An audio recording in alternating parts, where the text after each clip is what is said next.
আসসালামু আলাইকুম, আমি ফ্রিল্যান্সার উজ্জ্বল। আশা করি সবাই ভালো আছেন। আজকে আমি আপনাদের সাথে শেয়ার করব ফেসবুক থেকে খুব সহজে কিভাবে আপনারা ক্লায়েন্ট খুঁজে পাবেন।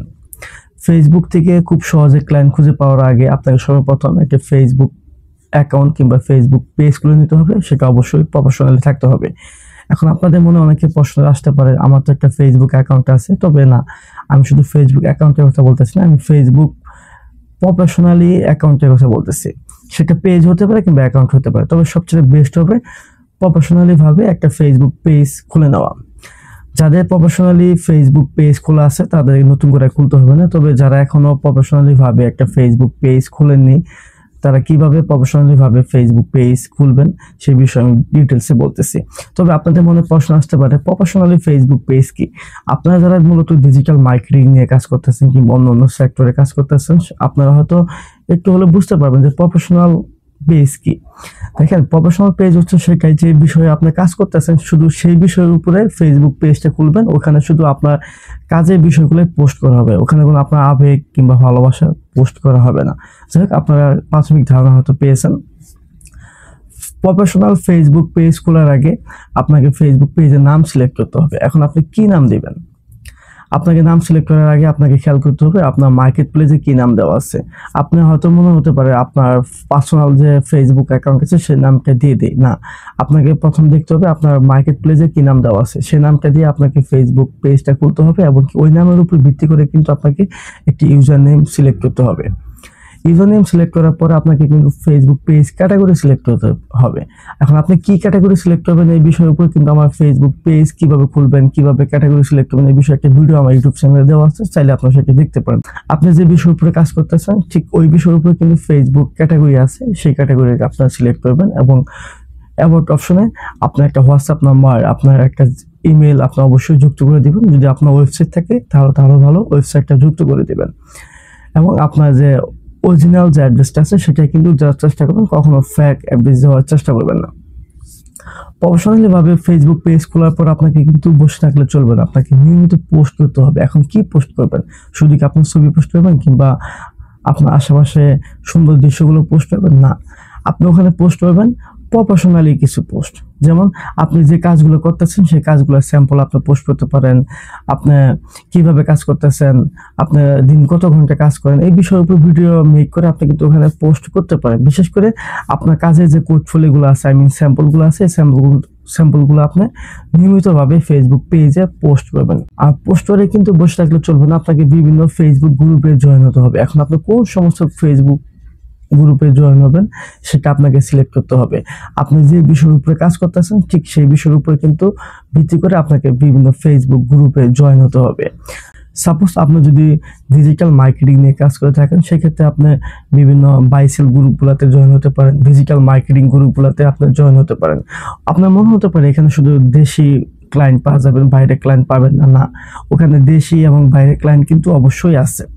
গ্রুপে জয়েন হওয়ার কিন্তু কিছু নিয়ম আছে। প্রত্যেক দিন সর্বোচ্চ 4টা করে গ্রুপে জয়েন হবেন। এই বেশি গ্রুপে জয়েন হতে যেন না। এই বেশি গ্রুপে জয়েন হতে গেলে বিভিন্ন সময় বিভিন্ন ফেসবুক গাইডলাইন আপনার পড়ে যাবেন, অনেক সময় আপনার পেজটাও নাই হয়ে যেতে পারে। সো 4টা বেশি গ্রুপে জয়েন হওয়ার চেষ্টা করবেন না। অনেকেই কিন্তু একদিনে 20-25টা গ্রুপে জয়েন হয়ে যায়, পরবর্তীতে আর গ্রুপে জয়েন হতে পারে না। এখন ফেসবুক গ্রুপে জয়েন হওয়ার পরে আপনাকে কিন্তু নিয়মিত ওই সমস্ত ফেসবুক গ্রুপে যে পোস্টগুলো হচ্ছে সেই পোস্টগুলো আপনাকে ফলো করতে হবে। ওখানে যে শুধু আপনার কাজ পারপাস পোস্ট করা হবে তা কিন্তু না, ওখানে বিভিন্ন টাইপের পোস্ট হতে পারে। আপনাকে ওই সমস্ত পোস্টের ভিতর থেকে খুঁজে বের করতে হবে যে আপনার কাজের সাথে সম্পর্কিত পোস্ট কোনগুলা।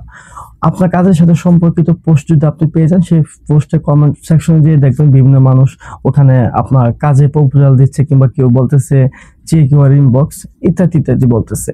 আপনি যদি আপনার কাজের সাথে মিল রেখে কোনো পোস্ট পান সেক্ষেত্রে আপনি ওই সমস্ত কমেন্ট সেকশনে যেয়ে তাকে সরাসরি মেসেজ করতে পারেন, একটা প্রপোজাল তৈরি করে দিয়ে আপনি কতদিন যাবত এই ফ্রিল্যান্সিং সেক্টর আছেন, আপনি কাজের স্যাম্পলগুলো তাকে দেখাতে পারেন, আপনি কি কেন সবার থেকে আলাদা এই সমস্ত ডিটেলস তাকে সুন্দর করে একটা প্রপোজাল তৈরি করে আপনাকে দিবেন। অবশ্যই যদি আপনার প্রপোজালটা সুন্দর হয় আপনার সাথে অবশ্যই ক্লায়েন্ট কিন্তু যোগাযোগ করবে।